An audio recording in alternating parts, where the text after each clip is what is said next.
Hallo, ihr unglaublich tollen Leute da draußen. Heute geht es um das Thema Grundierung und dazu gibt es ein kleines Mini-Tutorial. Für die Grundierung werden wir 1/3 Farbe verwenden und 1/3 Holzleim und 1/3 Wasser. Wir folgen also dem gleichen Rezept wie die Hartschaumschmiede.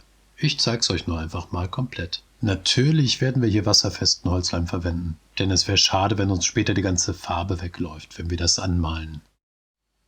Nehmen wir nun als erstes unser Gefäß. Jetzt geben wir unseren Holzleim dazu. Da muss man so ein bisschen drücken, damit da oben was rauskommt.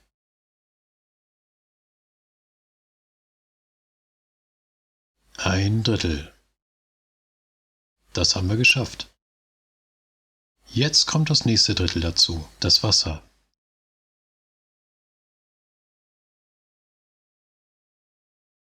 Nach dem Wasser kommt dann die Farbe. Ich habe hier Abtönfarbe aus dem Baumarkt geholt. So ein schönes Lavagrau. Ich denke mal, das wird ganz nett. Das geht so einen ganz leichten Tick ins Ockerfarbene hinein oder auch leicht ins Graubraune und somit haben wir da vielleicht die Chance, später so eine Art Sandsteinoptik draufzusetzen. So, noch ein bisschen mehr. Da die Hintergrundfarbe von der Grundierung bestimmt wird, gebe ich noch ein bisschen Schwarz dazu. Denn ähnlich wie in ein Wash wird das Ganze dann in die Tiefe reingehen. So, ein kleines bisschen Schwarz. Und durch dieses Lavagrau haben wir halt den Vorteil, dass wir wirklich dann Richtung Sandstein beispielsweise gehen können. Wir geben noch ein bisschen von dem Lavagrau dazu, um das Ganze so einen kleinen Tick aufzuhellen. Das sieht schon mal gut aus. Jetzt nehmen wir unseren Pinsel, mit dem wir dann auch am Schluss die Grundierung auftragen werden.